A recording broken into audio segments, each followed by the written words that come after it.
Ya, kita kalau berbicara pra-peradilan, ini sebagai edukasi juga bagi masyarakat bahwa pra-peradilan ini merupakan satu ranah yang bisa diambil oleh tersangka untuk menguji proses formil dari penyidikan, baik itu penyitaan, penggeledahan, penahanan, dan terakhir muncul terkait penetapan tersangka. Jadi yang diuji adalah proses formilnya.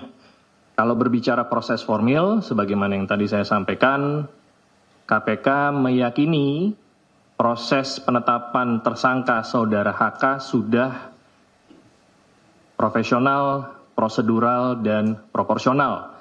Terkait alat bukti, nanti baru kita bisa berbicara saat perkara ini sudah dilimpahkan ke persidangan.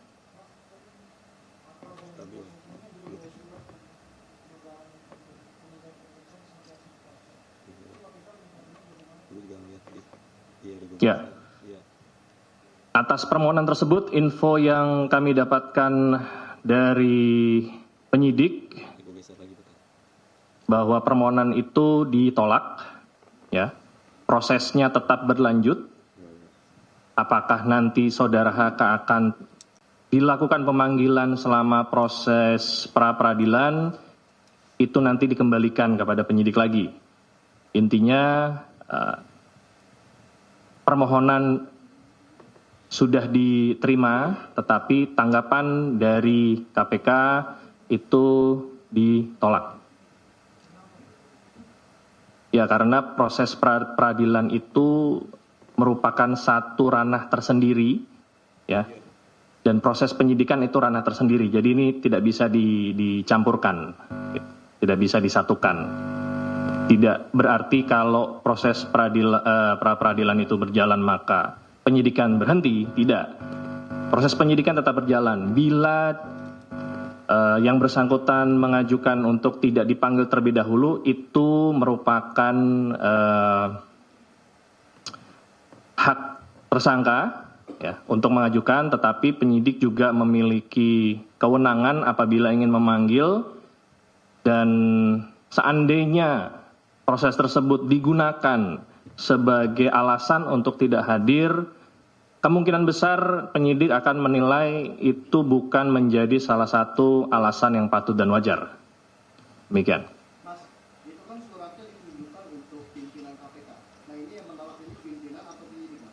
Yang menginfokan ke saya adalah penyidik, tentunya setelah berkoordinasi dengan atasan, dalam hal ini Direktur Penyidikan, Deputi Penindakan, termasuk dengan pimpinan.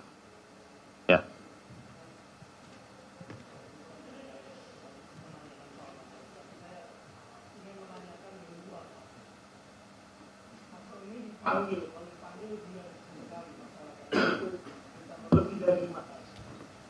Dari pertama datang terus keluar, dia selalu bisa.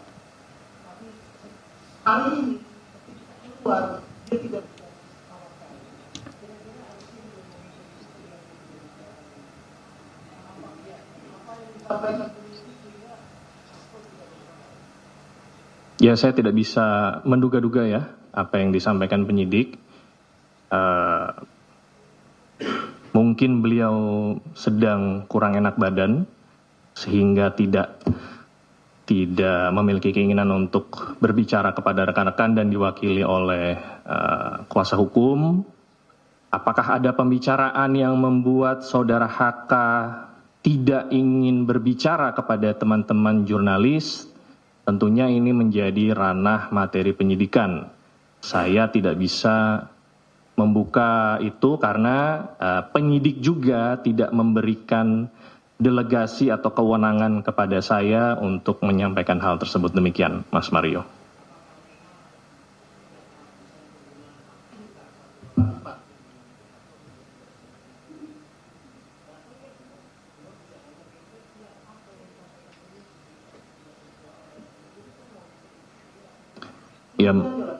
Ya itu kembali lagi saya tidak bisa sampaikan clue-nya karena belum dapat clue.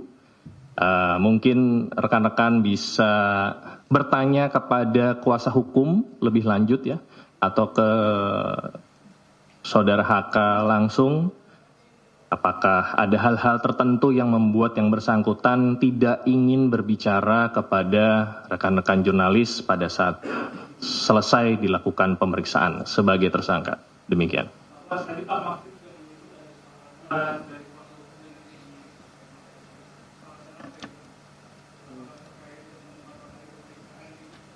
Kesepakatan apa ya? Ya, maksudnya kesepakatan apa? Yang disampaikan oleh Saudara Magdir.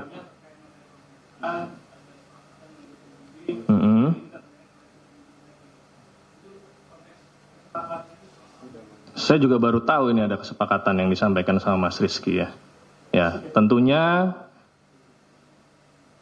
penyidik dalam hal ini Satgas yang menangani perkara termasuk yang melakukan pemeriksaan bekerja secara profesional, prosedural dan proporsional. Ya, saya kurang memahami apa yang dimaksud kesepakatan oleh Saudara Magdir. Apakah beliau mungkin menyampaikan terkait surat pengajuan tadi yang disampaikan salah satu rekan jurnalis bahwa tidak akan dilakukan pemeriksaan? Kalau itu sudah saya jawab bahwa proses penyidikan tetap berjalan, ya. Artinya KPK menolak pengajuan tersebut. Namun, apakah penyidik akan melakukan pemanggilan kepada yang bersangkutan selama proses pra-peradilan berlangsung atau setelah itu, tentunya kita kembalikan kepada penyidik. Demikian.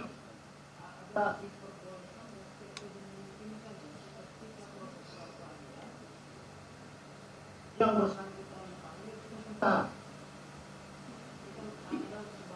Iya. Ya. Ya, jadi seperti yang tadi sudah saya sampaikan bahwa proses penyidikan dan proses pra-peradilan itu berdiri sendiri-sendiri. Ya. Tidak ada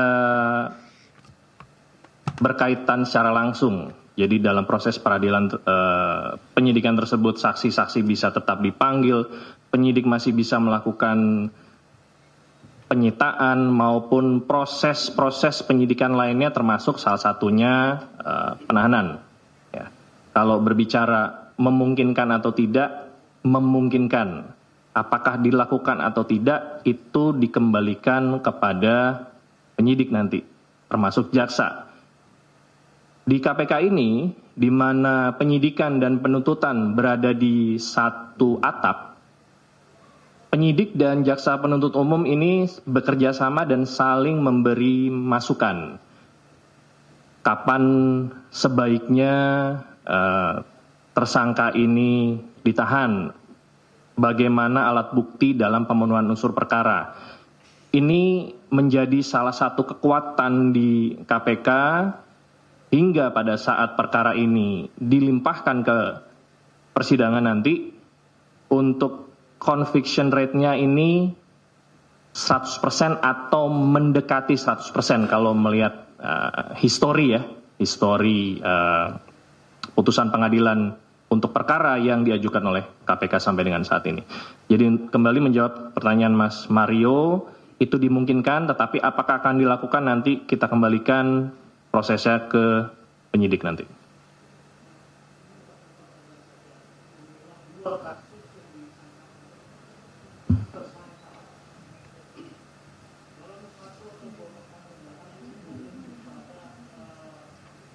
Pendalaman hari ini dijadwalkan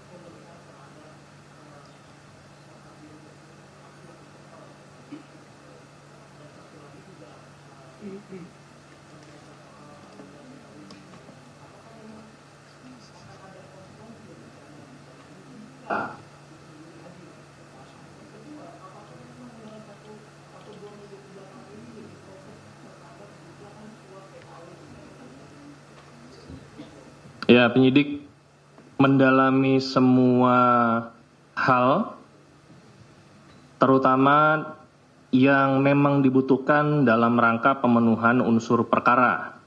Jadi sebagaimana rekan-rekan ketahui ada 2 perkara yang disangkakan oleh kepada saudara HK, dalam hal ini suap saudara Harun Masiku kepada saudara Wahyu Setiawan dan juga menghalang-halangi penyidikan.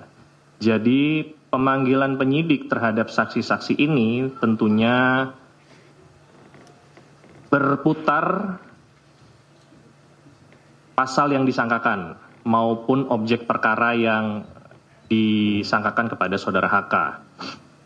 Apakah saksi-saksi yang dipanggil ini ada kaitan langsung? Tentunya penyidik memiliki penilaian tersendiri bahwa termasuk salah satunya saudara Maria Lestari, ya, maupun KPU, bahwa saksi-saksi tersebut memiliki nilai pembuktian atau setidaknya petunjuk terhadap perkara yang sedang disangkakan untuk bisa menguatkan perkara ini sehingga nanti pada saat perkara ini disajikan di persidangan akan meyakinkan hakim bahwa memang benar perbuatannya ada, didukung dengan alat bukti yang nanti akan disajikan oleh rekan-rekan jaksa penuntut umum.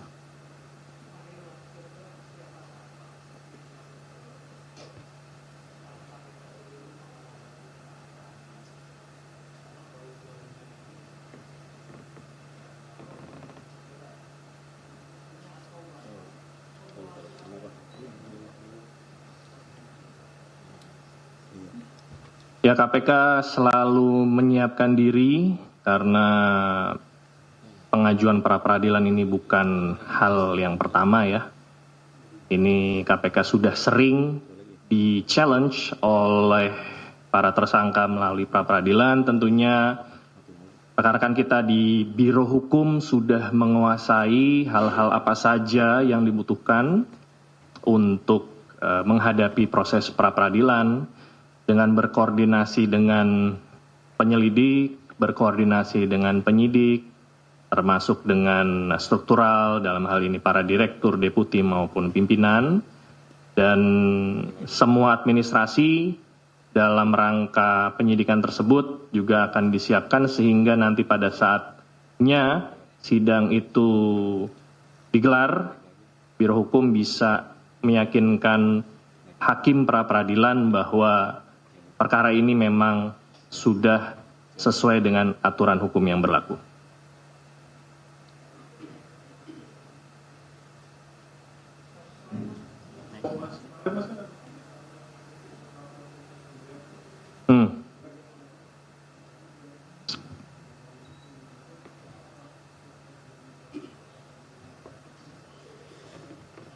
Pak siapa sudah ini? Enggak, maksudnya sudah menegaskan siapa tadi? Pak Dirdik. Beliau menyampaikan apa? Oke.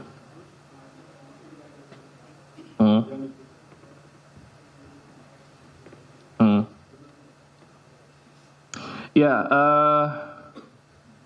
saya perlu menanyakan kembali ya namanya atau inisialnya, tapi sampai dengan saat ini belum diinfokan oleh penyidik, tetapi betul aset-aset tersebut memang disita dari salah satu tersangka. Ya mungkin Mas Umam bisa mengelaborasi ya keterangan saya ini dengan keterangan Direktur Penyidikan. Tapi kurang lebih seperti itu tanggapannya. Ya.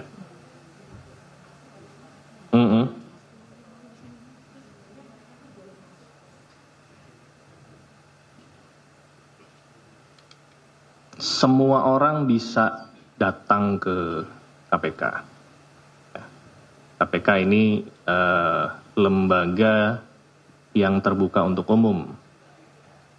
Tentunya wilayah atau tempat-tempat yang bisa didatangi bagi orang-orang tersebut juga terbatas. Masuk ke lobi harus memiliki tujuan. Apakah itu tujuannya mau memberikan dukungan atau mau menjadi saksi atau menjadi tersangka dalam rangka pemeriksaan atau menjadi tamu salah satu pegawai di sini, ya saya pikir ada aturannya. Ya, saya tidak tahu, saya tidak melihat secara real bagaimana tadi yang disampaikan oleh